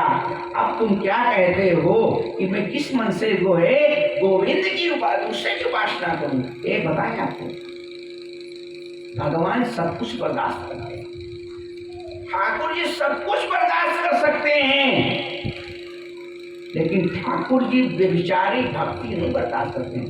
भक्ति में व्यभिचार क्या है, कहा एक जो है साध्वी स्त्री जैसे अपने एक पति का जीवन में एक बार जो है वरण करती है और वो शादी संकल्प लेती है कि जीते जी दूसरे पति को स्वप्न में भी नहीं, और उसका जितना भी भरण पोषण होता है वो एक ही पति करता है। अगर वो कितना भी गरीब पति हो और अगर उसकी स्त्री उससे कामना करती है तो अपने सामर्थ्य के अनुसार उसका भरण पोषण करता है नहीं करता है। अगर वो दूसरे से अपेक्षा करने लगे तो बताओ उसकी व्यभिचार माना जाएगा नहीं माना जाएगा। ठीक इसी प्रकार से भक्ति में भी है। अगर तुमने राम के बन गए और राम के अलावा अगर तुम दूसरे से अपेक्षा करते हो तो इस भक्ति में व्यभिचार कहलाता है। उद्धव, मेरे भक्ति में व्यभिचार में बर्दाश्त नहीं है। उद्धव मन न भये 10-20, एक तो सो गयो श्याम संग को राधेश। उद्धव मन न भये, मेरे पास एक ही मन था वो मैंने श्याम सुंदर को दे दिया। एक बार क्या हुआ, रहीम जी भी बहुत योग्य थे और उन्होंने भी भगवान कृष्ण की भक्ति में बहुत कुछ लिखा। एक घड़ी बहुत आते झगड़ी है भाई, आज अगर गलत थोड़ी सी देर हो जाए ना तो लोग थोड़ी देर बैठना, क्यों। वैसे हम तो समय से कथा शुरू करते हैं, समय से बंद कर देते हैं, लेकिन अब क्या बताएं, कथाएं आती कहती हमें कहो हमें कहो, अरे कितनी कथा करें, लेकिन 8-10-15 मिनट देर हो जाएगी। इसलिए तुम लोग खाली आज ही की बात है, कल हम थोड़ा जल्दी भी छोड़ देंगे, ठीक 8 बजे छोड़े, कल हमको रात में जाना भी पड़ेगा क्योंकि कथा तो कल पूरी होगी। कथा पूरी करके फिर रात में जाएंगे, परसों तो हमें कुछ काम हवन के लिए पंडित जी रुकेंगे। अस्तु, तो आज थोड़ी देर हो जाए ना तो थोड़ा बैठना, थोड़ा आधा घंटा देर में रोटी खा लेना जाकर है, रोटी खा के सोने तो है, क्यों रोज खाती हो, आज अगर नहीं। अब कल एकादशी है, कल एकादशी भी है, कल जो है एकादशी का व्रत रहना है, तो रोटी का भी चक्कर नहीं रहेगा, तो खाली कथा का चक्कर रहेगा। और कल जो है कथा जब हम विश्राम करेंगे तो दोपहर में सुदामा चरित्र और शाम को कथा का विश्राम, जो शेष कथाएं बचेंगी उनका निरूपण करेंगे। अभी ये थोड़ा चल करके फिर भगवान का विवाह करा करके, और अब विवाह में थोड़ी देर हो ही जाती है। अच्छी विवाह बताओ किसका समय पर होता है?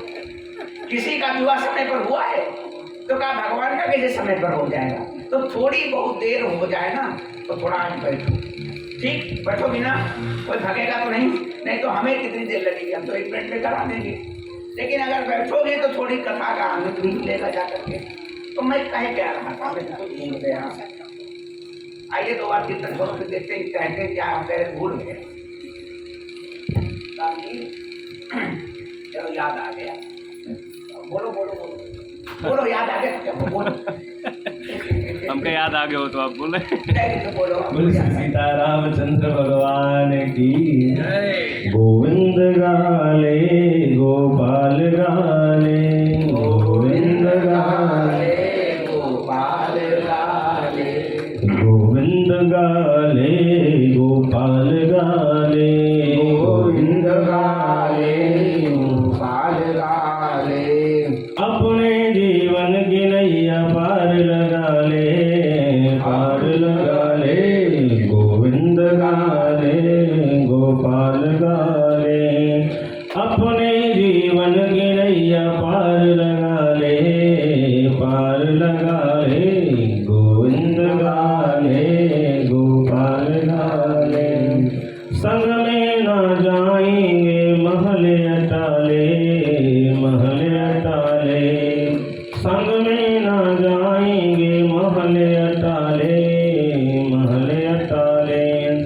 मरने से पहले एक बार गाले, एक बार गाले, गोविंद गाले गोपाल गाले, गोविंद गाले गोपाल गाले। बोले गोविंद भगवान की गोविंद भगवान की जय। तो मैं आपको क्या सुना रहा था कि जो प्रेम होता है, जहाँ प्रेम का आधिक्य होता है वहाँ मान बहुत होता है।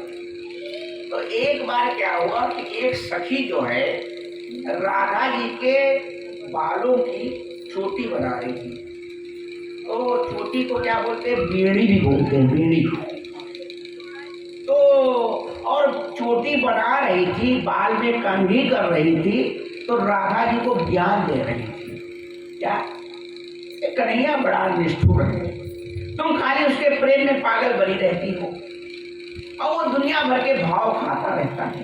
ये रहीम ने लिखा है, बड़ा अच्छा दोहा है। ऐसा करो कि तुम भी कन्हैया से एक दिन रूठ जाओ, और फिर जब वो तुमको मनाएगा ना, तब उसको जो है पसीने आ जाएंगे, तब तुम मान। तो राधा जी क्या कहती है? आहा सुनो।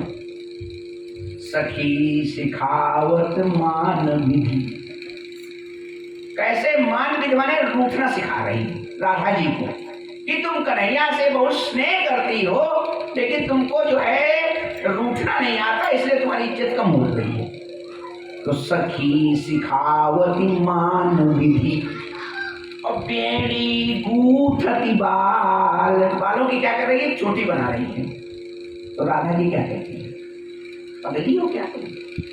हरवे कहो, हर मैंने धीरे कहो, तो हरवे कहो मुहि ही बसती, और सदा बिहारी लाल। ये बिहारी का है, और रहीम का नहीं है, बिहारी का तो है। राम रहीम तो राम भक्त थे, ये बिहारी कृष्ण भक्त थे। तो बिहारी क्या कहते हैं कि हरवे कहू, ए धीमे बोलो धीमे बोलो धीमे बोलो। कहा क्यों? मोई जी बसती मेरे हृदय में है, तुम तो खाली हमको झूठ मूठ सिखा रही हो। अगर उसको पता लग गया ना, तो वो रूठ गया, तो जीवन भर मुझसे नहीं बोलेगा। हरवे कहू मोई ही बसती, सदा बिहारी लाल। तो ये उदो मन न भये 10-20 10-20 मेरे पास मन नहीं है उनको जी। ये जो आप अपना ज्ञान लेकर के आए हो, ये ज्ञान आपका, आपको मुबारक। हम तो सीधी सच्ची भक्त हैं, भगवान की लीला करते हैं, भगवान का जो है आनंद लेते हैं। ऐसी चर्चा हो रही थी। उसी समय एक भंवरा आ गया, और भंवरा आया तो वो जो है पुष्पों का पराग लेने लगा, पुष्पों का भंवरा पराग लेने लगा। तो सखियां जो है कहती हैं ये जो कन्हैया है इसकी भंवरे की तरीके से गति है।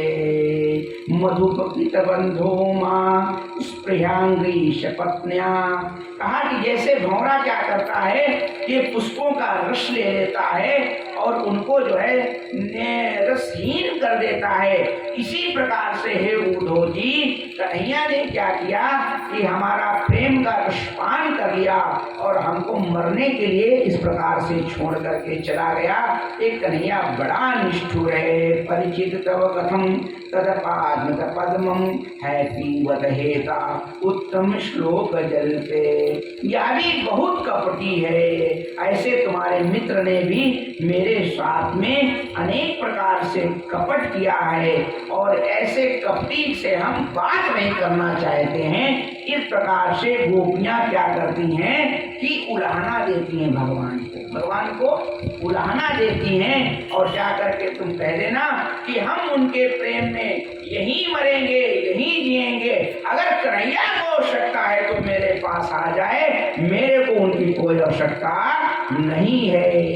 प्रेम में क्या होता है, प्रेम त्याग को कहते हैं। और आपको एक बात बता दें, गोपिकाएं रोज मथुरा जाती थी मक्खन बेचने के लिए, दही बेचने के लिए, लेकिन जब से कन्हैया गए मथुरा में तब से उन्होंने माखन मिश्री बेचना बंद कर दिया।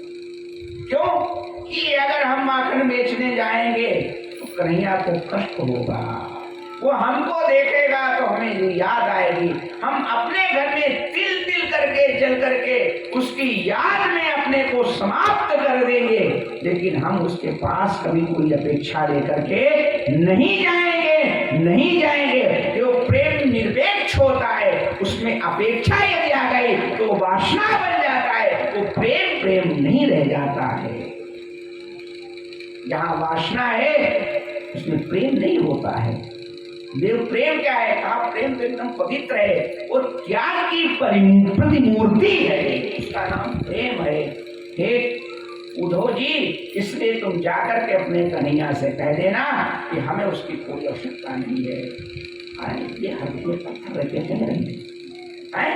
इस प्रकार से गोपिकाओं ने उद्धव को समझा गया। अब तो क्या हो गया, वंदे नंद ब्रज स्त्रीणाम।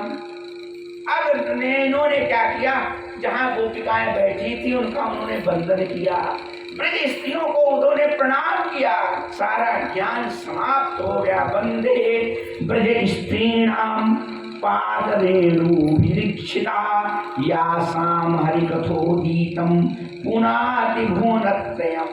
उन्होंने क्या किया, ब्रजरज को एक जो है गमछे में बांधा। ये पवित्र रज है, इतना जहाँ पवित्र भाव रहता होगा तो वहाँ के लोगों के जो नीचे की मिट्टी है वो कितनी पवित्र होगी। पहले लोग गौशाला की मिट्टी लाते थे नहीं लाते थे, अगर किसी को नजर लग जाए तो उसको लगा देते थे। क्यों लगा देते थे, कहा वो इसको पवित्र माना जाता था। आज भी जो ये ब्रजरज है वो पवित्र है, उस रज को लोगों ने प्रणाम किया है, इन्होंने वंदन किया। और उसके बाद में श्री उद्धव जी महाराज वहां से चले राम जी उद्धव सुधव हुए चलो सुनी गोपिन के बोल। उद्धव सुधव हुई चलो सुनी गोपिन के बोल। ज्ञान बजाई डुगडुगी प्रेम बजायो ढोल। अब जो राम जी का ज्ञान था वो समाप्त हो गया। कहा कि प्रेम के समर्पण में ज्ञान की कोई आवश्यकता नहीं है। जितने भी भगवान के प्रेमी भक्तजन हुए वो सब कोई पढ़े लिखे नहीं थे। चाहे आप मीरा को देखो, चाहे आप सूर को देखो, चाहे आप कबीर को देखो, प्रेम जो है एक ज्ञान की वस्तु नहीं है। प्रेम हृदय की वस्तु।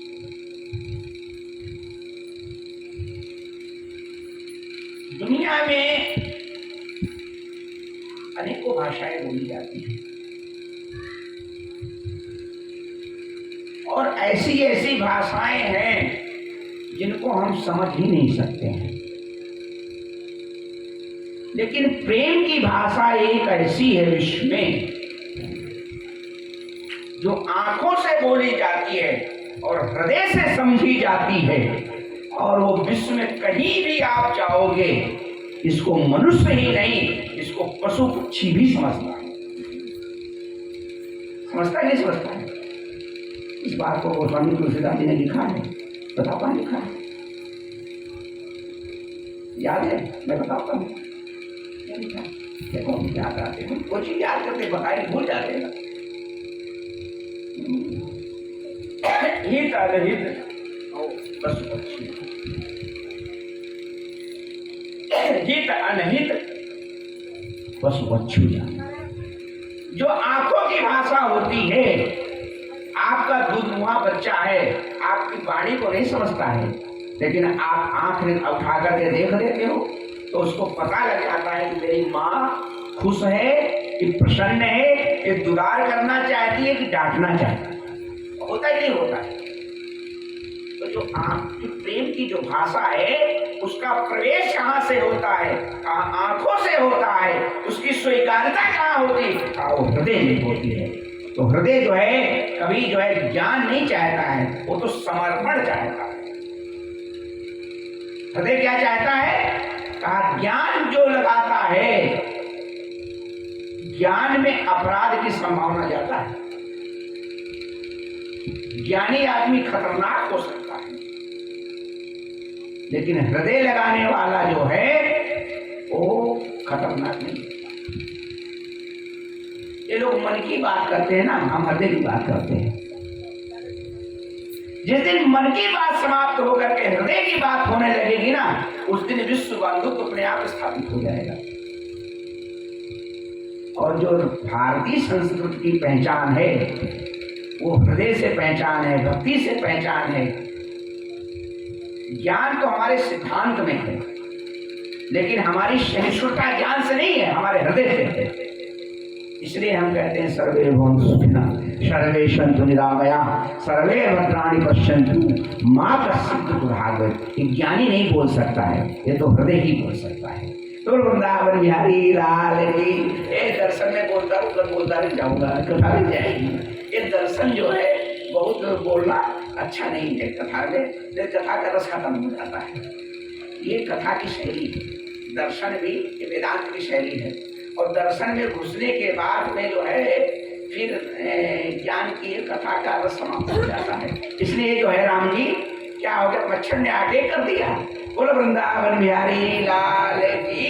तो भगवान ने ये उठो आए, भगवान से बड़ा नाराज है। भगवान ने कहा बस हम यही चाहते हैं कि तुम्हारा जो ज्ञान है वो 10 मिनट बैठो, 10 मिनट में भगवान का विवाह करा देते हैं। इसके बाद में क्या हुआ, ये जो अस्थि और प्राप्ति थी ये कहाँ गई? अपने पिता जरासंध के पास गई। जरासंध ने क्या देखा कि मेरी दो बेटियां विधवा हो गई। अब जरासंध को बड़ा गुस्सा आया। ये जो जरासंध का चरित्र अब यहाँ पर भगवान भागवत जी के 50 अध्याय 10वें स्कंद के पूर्ण होते हैं और यहाँ से 51वां अध्याय प्रारंभ होता है। यानी कि अस्ति प्राप्तिश्च सा महिषस्य भरतश्रभा भृते भर्तति दुःख्यार्ते ईश्वर स्वापितु गृहान। ये अस्ति और प्राप्ति जो है ये कौन है? कहा ये जरासंध की बेटियां हैं और इन्होंने जाकर अपने पिता से शिकायत की। तो जरासंध ने कहा जिसने हमारे दामाद की हत्या की है उसको मैं छोड़ूंगा नहीं। और जरासंध माने बुढ़ापा, जरा माने बुढ़ापा और संध माने योग। जिसने बुढ़ापे से क्या करी, संधि करी, उसका नाम जरासंध है। और उसने आक्रमण किस पे किया? कहा मथुरा पे आक्रमण कर दिया। ये मथुरा माने शरीर, मथुरा माने ये शरीर। तो जैसे आप 50 के होते हो तो आपका बुढ़ापा आक्रमण करता ही नहीं करता है, आंख पे आक्रमण कर देता है, नाक पे आक्रमण कर देता है, कान में आक्रमण कर देता है, केस में आक्रमण कर देता है। और कहा बुढ़ापा 1-2 बार आक्रमण नहीं करता है, हो कहा 16 बार आक्रमण करता है। आपको भी मथुरा रूपी शरीर को जीतने के लिए बुढ़ापा 16 बार आक्रमण करता है, और जब 17वीं बार आक्रमण करता है तो मथुरा को छोड़ना पड़ता है। आप समझ गए, ये इसका दर्शन है। इसने 16 बार आक्रमण किया, भगवान जो है इसको आए सेना को मारे और उसके बाद इसको छोड़ दें। क्यों छोड़ दें? इन जितने भी दुनिया भर के उपद्रवी हैं उनको लेकर के आएगा, और ये लेकर के जब मथुरा में आएगा धीरे धीरे सारे राक्षसों को हम मार करके यहीं से समाप्त कर देंगे। बोलो गोविंदाय नमो नमः। अंत में जब इसने 17वीं बार आक्रमण किया तो इसने ब्राह्मणों को बुलाया, अयोध्या से मथुरा से ब्राह्मणों को बुलाया और खूब चकाचक क्या खिलाया। कैसा खिलाया? कहा कि उसमें जो है बढ़िया हलवा बनवाया, और ऐसा हलवा नहीं, उसमें से घी टप टप टप टप छू रहा था, बढ़िया काजू किशमिश बादाम, अरे कुछ पूछो नहीं। ये देखो सब सामान आया है, देखो ना सामान आया भंडारे का, ये सारा सामान आया। हमारे जजमान जी भी बनवाएंगे खूब चकाचक, लेकिन परसों कल तो एकादशी चाहे एकदम चकाचक बनेगा, और फिर भगवान का भोग लगेगा, महार महार महकेगा। अब बनाया उसने, ब्राह्मणों को खूब सेवा की। कहा सुनो, अब ब्राह्मणों ने कहा भाई इतनी बड़ी सेवा क्यों हो रही है? कहा सुनो, हम युद्ध करने जा रहे हैं, मथुरा पे आक्रमण करने जा रहे हैं। अगर अबकी से हम हार गए तो तुम्हारी सबकी खैर नहीं। आप ऐसी पूजा करो कि अबकी से मैं विजय होकर के प्राप्त कर करके मथुरा पे आऊंगी। ये भगवान को पता लगा। भगवान ने कहा है अगर मैंने इसको हरा करके भेज दिया तो ब्राह्मणों का बड़ा कल्याण हो जाएगा। ऐसा करते हैं, भगवान ने योजना बनाई, और ये कैसे आया? अब इसलिए काल यवन को भी लेकर के आया। तो काल यवन को लेकर के आया तो भगवान ने भी योजना बना करके आया। तो भगवान ने बलदाऊ भैया से कहा ऐसा करो, अब किसे जीतना इससे बड़ा कठिन काम। ऐसा करते हैं कि हम लोग अब किसे युद्ध छोड़ के भाग जाएंगे। तब भगवान बलराम ने कहा पागल हो गए हो क्या कि आप युद्ध छोड़ के भाग जाओगे? कहा बिल्कुल, हवाई जहाज पे बैठ जाएंगे।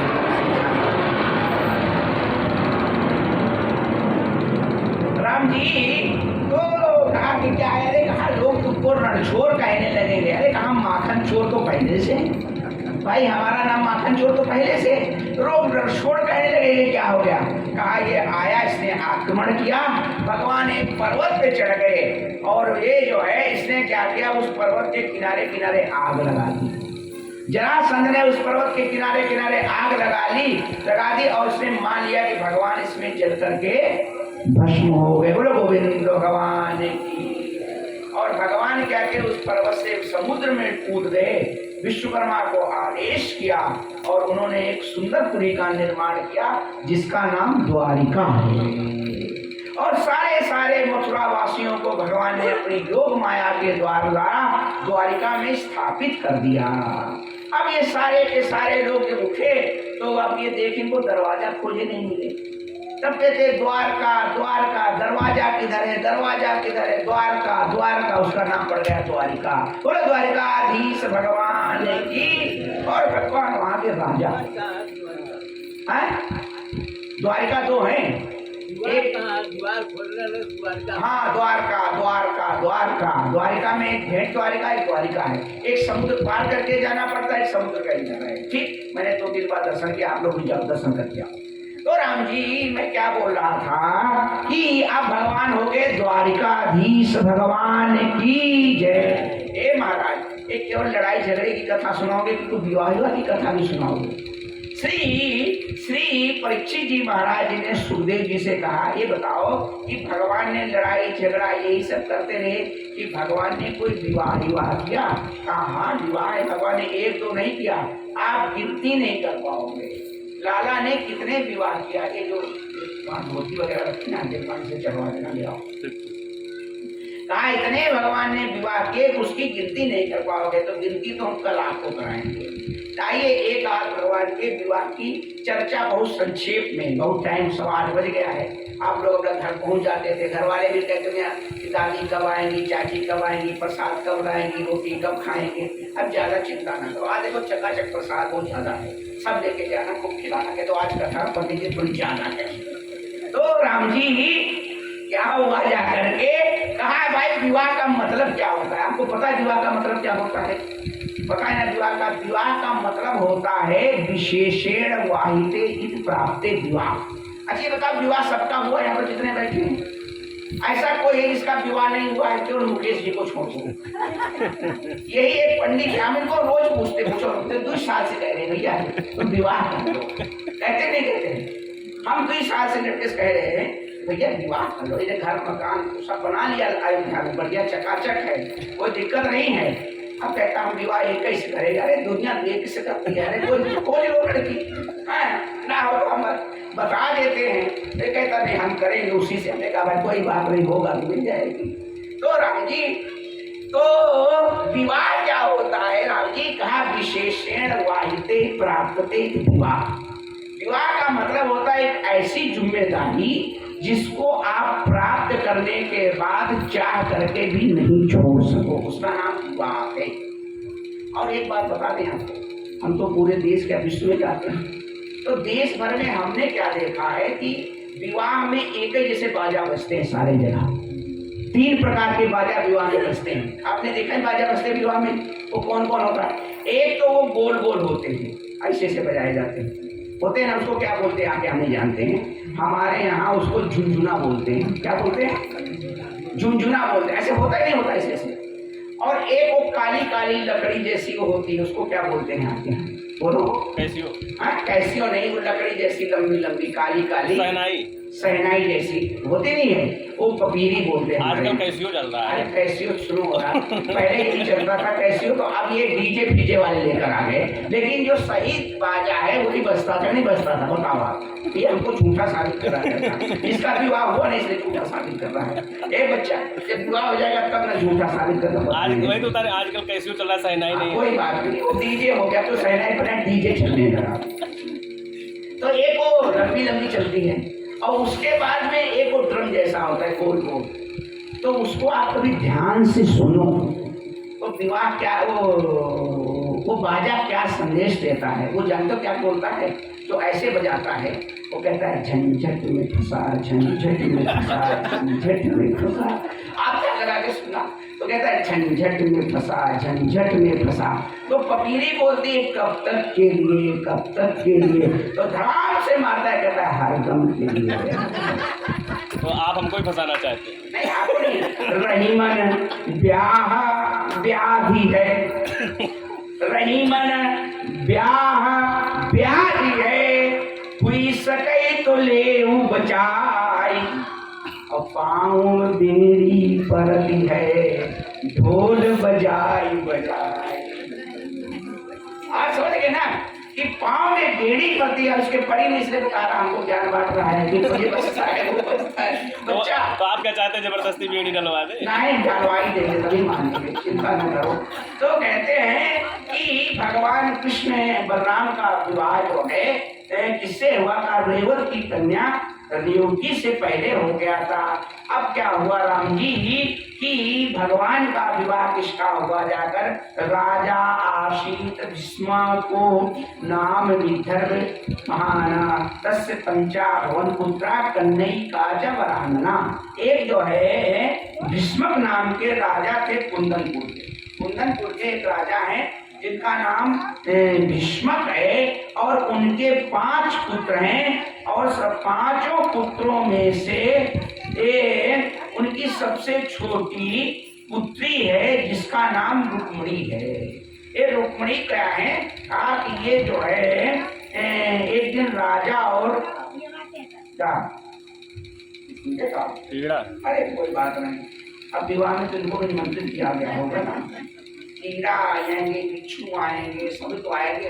जब तो राम जी कहा कि ये जो रुक्मिणी जी हैं ये भीष्मक को समुद्र के किनारे मिली थी और ये लक्ष्मी का अवतार है। राधा जी जो है वो लक्ष्मी का अवतार नहीं है। कृष्ण जो है विष्णु के अवतार हैं। तो लक्ष्मी के अवतार स्वरूप कौन है? कहा रुक्मिणी जी है। राधा जी क्या है अब इसकी व्याख्या कल करेंगे, नहीं तो ये विवाह नहीं हो पाएगा। तो रुक्मिणी जी समुद्र के किनारे मिली और राजा भीष्मक ने इनको अपनी पुत्री मान करके इनका लालन पालन किया। जैसे जानकी जी खेत से मिली थी हल चलाते समय, तो वो भी लक्ष्मी स्वरूप थी। तो जानकी और रुक्मिणी ये कभी किसी गर्भ से पैदा नहीं होती है। तो इनको भी अपनी पुत्री में बड़ा स्नेह था और इसका भाई जो रुक्मिणी था भीष्मक की, वो क्या चाहता था कि मेरी जो बहन है इसका जो विवाह है वो शिशुपाल के साथ में हो। तो इसने क्या किया कि अपनी बहन से कह दिया कि हम तुम्हारा स्वयंवर तो करेंगे समाज को दिखाने के लिए। स्वयंवर का मतलब अपने आप वर चयन करने की स्वतंत्रता, लेकिन तुमको क्या करना है? रुक्मिणी के गले में ही माला डालनी है। अब सारा ऐसे बढ़िया तैयारी की, खूब सजाया बजाया, लेकिन हुआ क्या? रुक्मिणी जी नहीं चाहती थी कि उनका विवाह शिशुपाल के साथ में हो। ये बताएं आपको, विवाह सफल कब होता है? विवाह बताओ सफल कब होता है और असफल कब होता है? बहुत अच्छी बात याद आ गई, बता देते हैं, कोई बात नहीं, 2 मिनट और देर सही। तो कहा है विवाह सफल यदि करना है, मुकेश सुन लो, विवाह सफल होने के लिए 3 शर्तें। अगर 3 शर्तें नहीं होंगी तो विवाह असफल हो जाएगा। आपको पता है? नंबर 1 शर्त यह है विवाह में कि विवाह में कोई न कोई मध्यस्थ होना चाहिए। मध्यस्थ समझते हैं? बिचौलिया, बिचवलिया जिसको मझवा भी बोलते हैं। बिना मध्यस्थ का यदि विवाह होगा तो असफल हो जाएगा। दूसरी शर्त सुन लो विवाह की। विवाह में लड़का और लड़की एक दूसरे को पसंद करते हैं, नहीं तो विवाह असफल हो जाएगा। और नंबर 3री बात क्या है? कहा कि विवाह में वैदिक सनातन धर्म की पद्धति का सम्यक पालन किया जाए। सूत्र मिल गया ना? रामचरितमानस में 4 विवाह की चर्चा है। कितने विवाह की चर्चा है? 4। जानते हो? नहीं जानते हो? आपसे पूछेंगे देर हो जाएगी। 4 विवाह की चर्चा है। 2 सफल विवाह है, 2 असफल विवाह है। इन नारद बाबा का जो विवाह की चर्चा है वो कैसी है? असफल। शूर्पणखा के विवाह की चर्चा, लेकिन भगवान शिव का विवाह सफल, राम का विवाह सफल। सफल है ना? कारण क्या है? कहा भगवान शिव के विवाह में भी मध्यस्थ कौन है? भगवान विष्णु स्वयं मध्यस्थ हैं।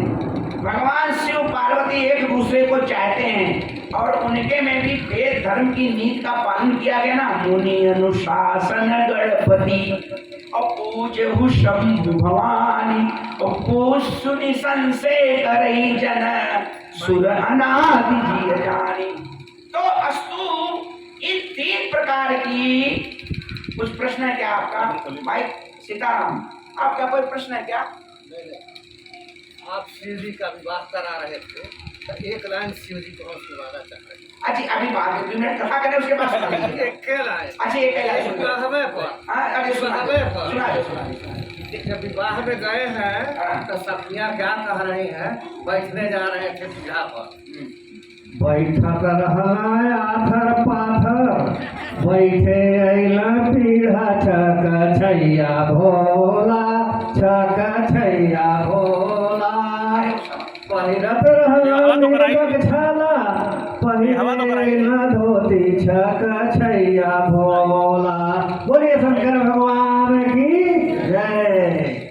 तो मैं क्या कह रहा था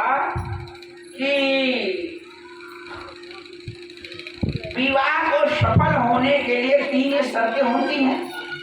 तो भगवान शिव और पार्वती का विवाह इसलिए सफल हुआ कि उसमें भगवान स्वयं मध्यस्थ बने, भगवान विष्णु मध्यस्थ बने और भगवान शिव और पार्वती जो है एक दूसरे को चाहते थे और वेद की रीति का प्रतिपादन किया गया। अगर ये 3 शर्तें लागू रहेंगी तो विवाह सफल होगा। अगर केवल लड़का पसंद करता है और लड़की नहीं पसंद करती है तो लड़के को बंदर बनना पड़ता। देखो नारद जी विवाह करना चाहते थे लेकिन विष्णु मोहिनी जी नहीं चाहती थी। दर्शन क्या है कि आपको अगर लड़का केवल पसंद करेगा, लड़की नहीं पसंद करेगी तो आपको उपहास का पात्र बनना पड़ेगा। बंदर बनने का मतलब है उपहास का पात्र बनना। और केवल अगर बिटिया पसंद करती है और लड़का नहीं पसंद करना है तो कहते नाक कान उसके कट जाएगा, यानी कि आपकी जो कुल खानदान की मर्यादा है वह समाप्त हो जाएगी, जैसे सूर्पनखा में हुआ। समझ गए ना बात? तो इन 3 चीजों का यदि आप सम्यक ध्यान रखेंगे तो विवाह सफल होगा, इसमें कोई संदेह नहीं है। अब क्या है, जो बिटिया है रुक्मणी जी हैं वो किसको चाहती हैं? वो बाद में चलवा लेना, 1 मिनट तो ये रख लो खाली, नहीं अभी रख लो खाली। हम तो कहते ले आके रख लो यहाँ यार, अभी विवाह करे दो पैसे रख लो। तो राम जी अब तो हमसे 1 किलोमीटर आगे आप 2 बार कह चुके इसलिए हमने कहा था कि लाके सामान रख लो, विवाह होगा तो मंत्र बोलना चढ़वा देना। ये बात करें तो भूल जाएंगे, हम इसलिए बोल रहे हैं। असल बात हम क्या है कि हम भूल जाते हैं बड़ी जल्दी, कोई बात वेग में कहते रहते हैं। अभी आज क्या जब मैं बैठा तो मनोजो मारुतुल्य बेगम कहना भूल गया। अब ये हम बोलने लगे, अब वो दिमाग कहीं फिसल गया, दिमाग कहीं तो है तो ये भी थक जाता है। कभी कभी याद किया, बताओ मनोजो मारुतुल्य बेगम कब से बोल रहे होंगे, आप भूल गए तो भूल गए। तो राम जी हुआ क्या कि तो विवाह में ये 30 शर्तों का अगर निर्वाह करोगे तो विवाह सफल होगा। अब रुक्मणी जी नहीं चाहती थी कि मेरा विवाह शिशुपाल के साथ हो। अच्छी बिटिया के मन में अगर कोई दर्द होता है तो किससे बताएगी? तो कहा अपने भौजी से बताएगी। भौजी समझते हो ना, अपनी भाभी से। तो भाभी से गई और इन्होंने कहा भाभी ये भैया जो निर्णय कर रहे हैं विवाह करने का वो मुझको पसंद नहीं है, क्योंकि मैंने मन से भगवान कृष्ण को अपना पति मान लिया है। अब भाभी आप ही बताओ, जब मेरा मन भगवान कृष्ण को स्वीकार कर लिया है तो मैं शिशुपाल के गले में वरमाला कैसे डाल दूँ? मेरे को जीवन यापन करना है, आप ही मेरा कुछ मार्गदर्शन करो। तो उसने कहा, भाभी बड़ी समझदार थी, शिष्ट थी, तो उसने कहा चिंता ना करो, ऐसा करो एक तुम पत्र लिखो, भगवान को एक पत्र लिखो और पत्र लिख करके भगवान के पास भेजो। तो कहा लेकर कौन जाएगा? कहा उसकी चिंता ना करो, हम पंडित जी को भेज देंगे। अब इन्होंने जो पत्र लिखा है वो 5 श्लोकों में पत्र लिखा है, उसका ज्यादा नहीं, मैं एक खाली व्याख्या करता हूँ। तो इन्होंने पत्र में क्या लिखा? आजकल का पत्र जैसे लिखा वैसा लिखा। उन्होंने भगवान के सौंदर्य का वर्णन किया। क्या? सुत्वा गुणान भुवन सुंदर शून्यताम ते निरवश्य कर्ण विहरै हरतुंग तापम। मैंने आपके हे भुवन सुंदर, मैंने जब से आपके गुणों के विषय में सुना है तब से मेरे जो हृदय का पाप ताप संताप था वो समाप्त हो गया है। और राम जी सुत्वा गुणान भुवन सुंदर, आप भुवन सुंदर हो। निरवश्य कर्ण विहरै हरतुंग तापम रूपम दृश्यम दृश्यताम। और जब मैं आपका सौंदर्य देखूंगी तब मेरी क्या स्थिति होगी, इसलिए आप कृपा पूर्वक अपने सौंदर्य का हमको दर्शन कराओ और मेरा वर्ण कर लो। ऐसा उन्होंने लिखा। पत्र भगवान को मिला और भगवान भी तैयार बैठे थे। भगवान ने दस्तखत लिया और भगवान जो है ये यहाँ के लिए चले। तो बलराम जी ने पूछा कहाँ जा रहे हो? तो कहा भैया कहीं जा रहे हैं। तो बलराम को लगा कि अब भैया बड़ा हो गया तो इससे क्या पूछा जाए। अब जो कर रहा कि मोबाइल पे बतियाए थे कुछ करे करने तो क्या अपने से मतलब है। तो अस्तु बलराम जी ने अनसुना किया और भगवान उधर से आए। इधर पूरी योजना बनी। तो ये जो है कात्यायनी मंदिर का पूजन करने के लिए ये महल से आई। और क्या हुआ राम जी कि जो रुक्मी था उसको बड़ा संदेह था कि कहीं जो है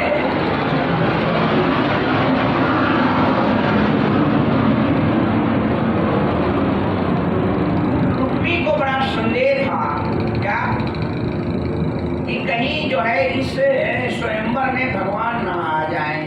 अगर वो आ गए तो हमारी योजना पर पानी फिर जाएगा। इसलिए बड़े सैनिकों को लगा रखा था। घर से लेकर के मंदिर तक 10,000 सैनिकों को उसने लगा दिया था कि तुम रुक्मणी जाएंगी पूजन करेंगी, इसका ध्यान रखना। जब भगवान आए तो भगवान को जब सैनिकों ने देखा, भगवान का सौंदर्य देखा तो ये मोहित हो गए। कोई कुछ कर नहीं पाया। भगवान ने रुक्मणी जी ने कात्यायनी माता का पूजन किया और भगवान ने जो है कृष्ण ने रुक्मणी को अपने रथ में बिठा करके जब चले तब ये सब कह रहे ले गया बोलो वृंदावन बिहारी लाल की। इस प्रकार से भगवान जाकर के रुक्मणी का जो है जाकर के द्वारिका में विवाह होता है। आइए एक हम भजन का आनंद लेंगे फिर आरती करेंगे। शेष आगे कैसे विवाह हुआ उसकी चर्चा हम कल करेंगे। आप एक मंत्र बोल के चढ़वा दो, एक भजन सुना दो। बोले दुल्हा सरकार की जय। जजमान जी आप पूजन कर दीजिए माँ रुक्मणी का। आपने अक्षत तो दक्षिणा साड़ी जो भी वस्त्र लेकर के आए उसको आप हाथ में ले लेंगे। दुल्हन लेके लक्ष्य निवासा नभ समाज गए उल्लासा। सही बात है।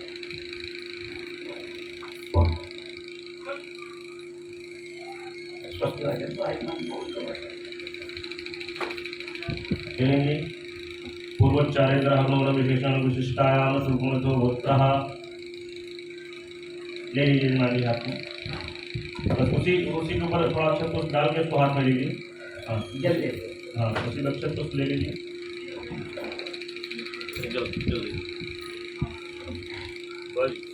ओम पूर्वोच्चारित्र गुण विशेषण विशिष्टायाम शुभ पुण्य तिथो गोत्र। अपना गोत्र और नाम ले लेंगे। बोलेंगे आत्मन श्रीमद् भागवत कथा सप्ताह ज्ञान यज्ञ रूपतया श्रोष्यामि। अथ अयम षष्ठम दिवसे श्री रुक्मणी देव्याः पावपूजनं यथोपस्थित सामग्र्यादिभिः शाटिका वस्त्र द्रव्यदक्षिणां पावपूजनम् अद्य महं करिष्ये। ग्रहयों जागृतं दूरमुदयति दैवन्तरुसुतस्यादभयवयति दूरं गणञ्ज्योतिखां ज्योतिरेकन्तन्मे मनः शिवसङ्कल्पम्। बोले दुल्हा सरकार की, कृष्ण कन्हैया लाल की, लीलाधार